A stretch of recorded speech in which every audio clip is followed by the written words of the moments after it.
በአገር በቀል ኢኮኖሚ ማሻሻያዎች አማካኝነት የተፈጠሩ እድሎችን ተጠቅሞ ተጨባጭ ጥቅምና ድጋፍ ለኢትዮጵያ ለማስገኘት በቅድሚያ ዲፕሎማቶቻችን በአገር ቤት የተፈጠሩትን አዳዲስ የፖለቲካዊና የኢኮኖሚያዊ ለውጦችንና እድሎችን በጥልቀት ተገንዝበው ግንዛቤያቸውንም አዳብረው የተደረጉ ለውጦችን ተረድተው ስራቸውን በአግባቡ እንዲሰሩ የውጭ ጉዳይ ሚኒስቴር ከገንዘብ ሚኒስቴር እንዲሁም ከኢትዮጵያ ኢንቨስትመንት ሆልዲንግስ እና ከኢትዮጵያ የሰነደ መዋለ ንዋዮች ገበያ ጋር በመተባበር ይህን የዲፕሎማሲ መምሪያ ሰነድ አዘጋጅቷል።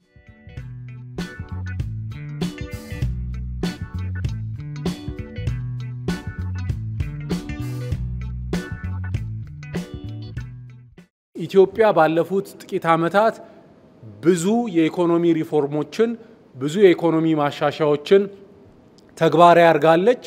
ነገር ግን እነዚህን የሪፎርም ስራዎች መስራታችንን ለሪፎርሙ ተደራሽ ሆነው የኢትዮጵያ ዜጋ በሪፎርሙ ተጠቃሚ የሆነው ኢትዮጵያዊ ብቻ ሳይሆን ሪፎርሙ በሚፈጥረው እድል ወደ ኢትዮጵያ መጥቶ ኢንቨስት ማድረግ ያለበት የውጭ ባለሀብትም እንዲያውቀው ማድረግ አለብን። ሰፊ ጥልቅ ሪፎርም ማድረጋችንን ብዙዎች መስማት የነበረባቸው ያልሰሙ አሉና ይሄንን እንዲሰሙ እንዲገነዘቡ እንዲረዱ ማድረግ የኛ ኃላፊነት ነው።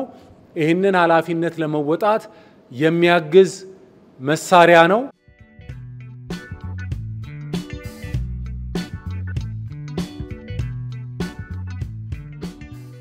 አገራችን ሰፊ ህዝብ አላት፣ ሰፊ ተፈጥሮ ሀብት አላት፣ ሰፊ መልክዓ ምድር አላት። አሁን የተደረገው ሁለንተናዊ የማክሮ ኢኮኖሚ ማሻሻያ ደግሞ የኢትዮጵያን የኢንቨስትመንት አቅም የእድገት አቅም በከፍተኛ ደረጃ የሚያጎላ ነው።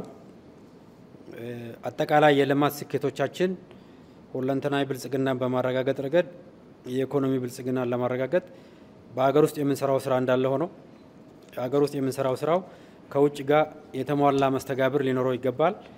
ምናመርተው ለኛ ብቻ አይደለም ለዓለም ነው። ኢንቨስትመንትን ምንስበው ከውስጥ ብቻ አይደለም ከውጭም ነው። ቴክኖሎጂን በውስጥ ብቻ አይደለም ምናመነጨው ከውጭም እናመጣለን። አጠቃላይ ሬሚተንስ እና ኤክስፖርት አጠቃላይ ኢንተርናሽናል ኢንጌጅመንት ይፈልጋል። አጠቃላይ አገራዊ ተወዳዳሪነትን በማሳደግ ተመራጭ የኢንቨስትመንት ዴስቲኔሽን እንድንሆን ሰፊ ስራ እየተሰራ ይገኛል።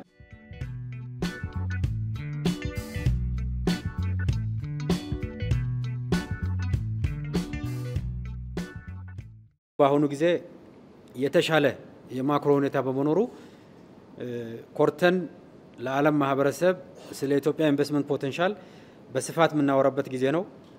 በተለይ የኢኮኖሚ ዲፕሎማሲ ትልቁ ማጠንጠኛው አንደኛ ለኤክስፖርታችን አጋዥ መሆን ነው።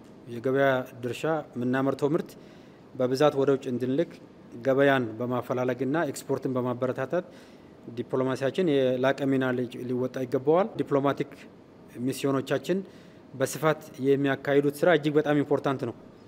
ስለዚህ ብሔራዊ ጥቅማችን በውጭ ዓለም የሚወከለው በውጭ ጉዳይ ሚኒስቴር በኩል ነው። ስለዚህ ይሄንን አሴት አቅም ገንብተን የበለጠ መጠቀም ይገባናል ማለት ነው። የዛሬው ጋይድላይን በከፍተኛ ደረጃ ለዚህ ነው የሚያግዘው። ለስኬታማነቱ ሁሉም አብሮ በስፋት መስራት ይኖርብናል።